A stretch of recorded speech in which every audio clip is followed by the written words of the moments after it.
Hello, about a month ago, lazily browsing AliExpress, I found a really interesting headphones model. Their name is Cooyin SR70 and I decided to get them for review because they look nice and they offered interesting specifications: 70mm dynamic driver, 150 ohms of impedance and 110 decibels of sensitivity, if I remember right, and price was just about $200, so pretty good value if they were done properly.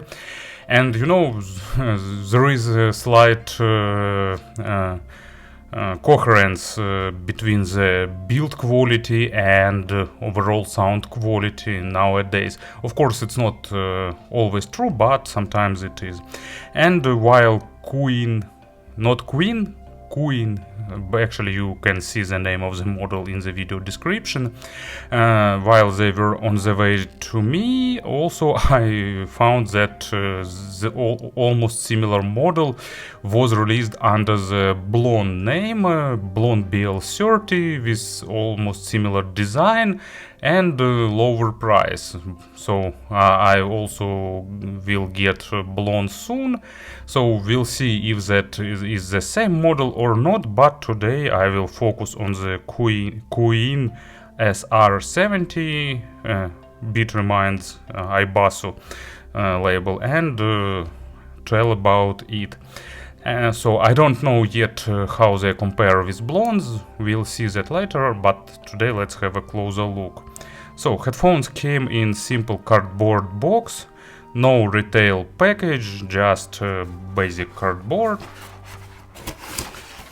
Inside one will get headphones themselves, storage pouch made of some fox leather, spare pair of foam earbuds, stock cable and 6.3mm adapter. So let's put the box aside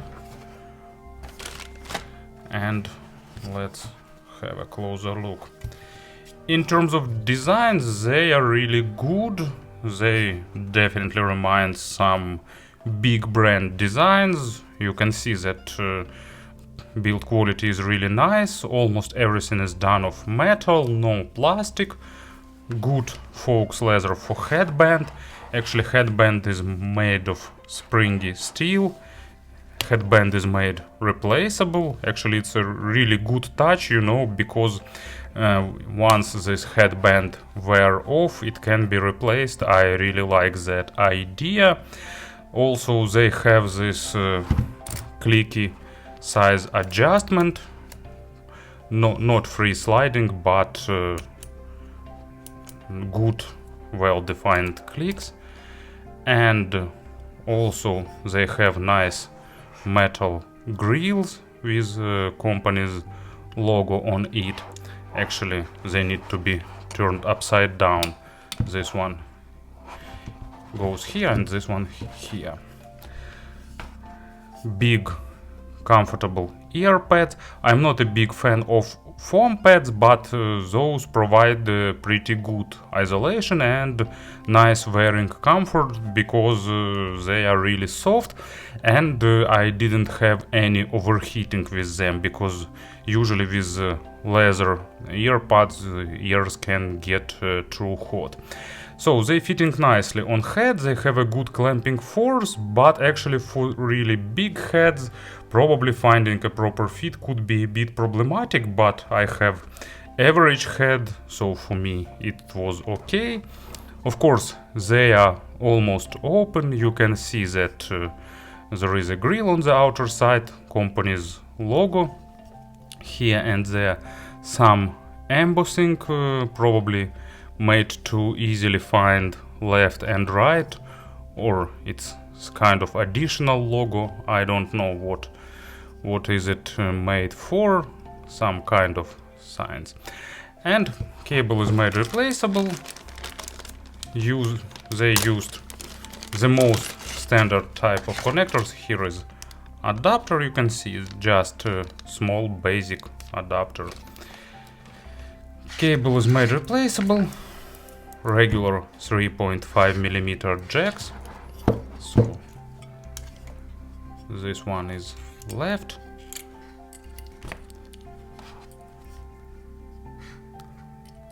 Let's connect it.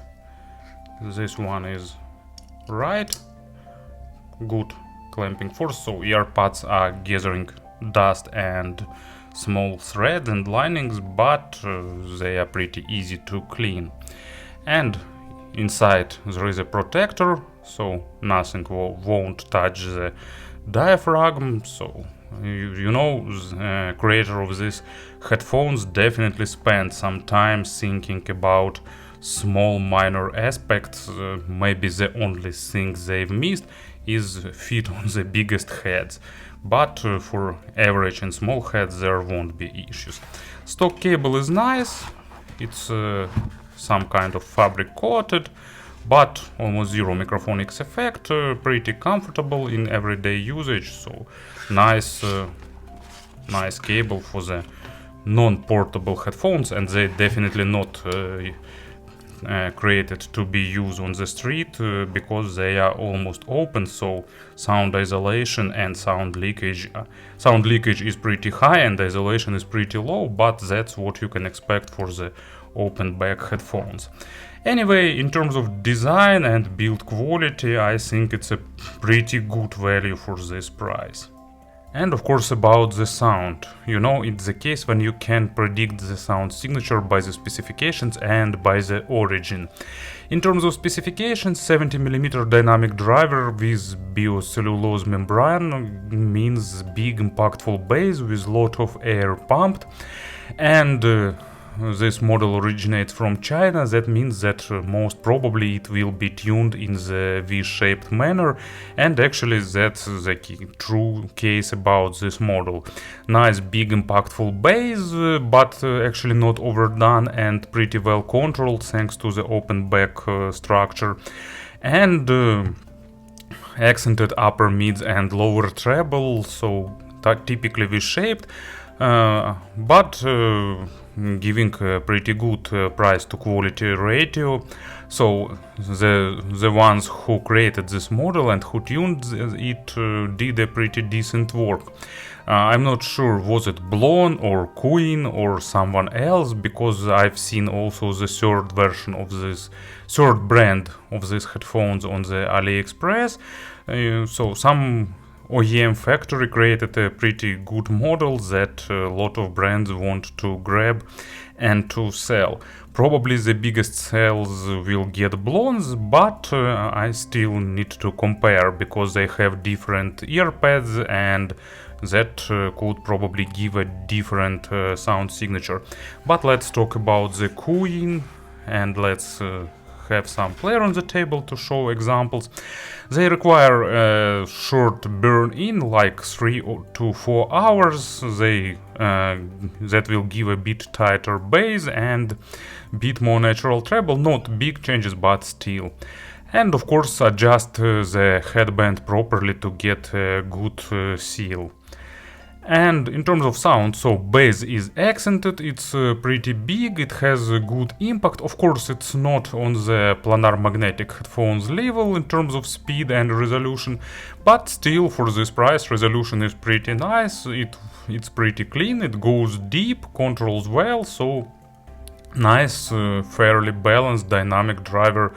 Low frequencies that gives a big body to the sound, that gives good body to the acoustic instruments, and also suiting pretty nicely for the electronic music. Basically, you know, it's just a physics. 70mm diaphragm moves lot of air and gives a lot of low frequencies. Texturing is nice, not superb, but nice, so giving a nice sense of realism and presence. And as an example for the low frequencies, Deep Purple, made in Japan, lazy, so nice live bass guitar. Usually I use Smoke on the Water from this album, but I used it too often, so Lazy is also a good example. Long introduction part, but then when the whole band starts, bass guitar and drums also present and plays really nicely thanks to these headphones. Mids are recessed, and that's what you can expect from the V-shaped signature. They also a bit on the warmer side, so don't expect the maximum resolution or focus on the micro contrast, but still resolution is okay. Not superb, but okay. So if you prefer micro contrast focused headphones, it's probably better to look at some inexpensive planar magnetic headphones, or for something natural or bright tuned. This is the model for those who like a bit of additional weight, who like a bit of additional warmth, who like tube-like sound with a slight focus on the macrodynamics, with a slight focus on the emotions, and with additional weight giving to the male vocal and to the instrument. So basically, you know, it's pretty enjoyable signature, not probably not audiophiliac, but just for those who want to listen to the music, not to the separate sounds that headphones can play. And they are pretty forgiving for the quality of records. That's a good news, especially if you don't have a lot of superbly recorded stuff in your media library. But despite being on the warmer side, they give you a good imagery stage, above average in width and in depth. Not huge, but above average, and for the warm headphones it's a pretty good stuff, so thanks to the open back design most probably. So good 3-dimensional positioning and pretty nice depth layering. And example for the mid frequencies is John Carpenter Fallen. I really like John Carpenter as a director. I actually not like, probably better word here will be respect, because I'm not a big fan of horror movies, but I respect him as a creator that pioneered this genre, created a lot of great works here. But also I like him as a composer, probably even more than director, and his tracks are done in popular nowadays retrowave style. Actually, when he created them, it was not retrowave, they were modern, but now it can be considered as a retrowave, and this track is full of nice synthesizers with a pretty good volume, and that headphones plays it nicely. It also has a pleasant bass line that this headphones also highlights, giving good sense of presence. And upper mids and lower trebles are accented, so probably they can be a bit too sharp for the treble sensitive persons. For me they are not, but for sensitive persons they could be. It gives a bit of additional clarity, it gives a bit of additional crispness, so basically what V-shaped signature gives. It's sounding not 100% natural, of course, and also they lacking a bit of extension on the in the treble area, so extension is just average here, so they lacking layering, they lacking a bit of overtone saturation, but it's a pretty nice basic treble that plays percussions, cymbals and all that other stuff pretty well. And thanks to this highlighted upper mids, it gives additional energy to the distorted guitars, to the female vocals, so the stuff that should sound aggressive did sound aggressive with them. Maybe it's not the model for the audiophiliac records with super extended treble, but in general it's just a good basic treble, probably well fitting this price tier.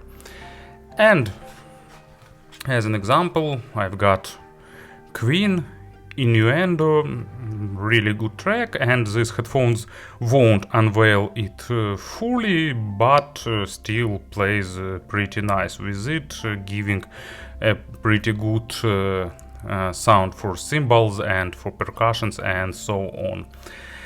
And in terms of pairing, they require additional power. Of course, 150 ohms of impedance is probably close to true, so I need to rise volume with R8. So they require something that will drive them properly, but actually they're not super hard to drive, so even some basic players will do that, but to get their full potential you will need something from the middle segment like FIO M11, Hybe R5, iBasso DX160, something from that segment. Not much sense in pairing them with more expensive sources anyway. Speaking about the comparisons, I didn't have a lot of models to compare with, just Sivga Phoenix that I reviewed recently, also open back, also in the similar price range, also warmer tuned, but really different in terms of design.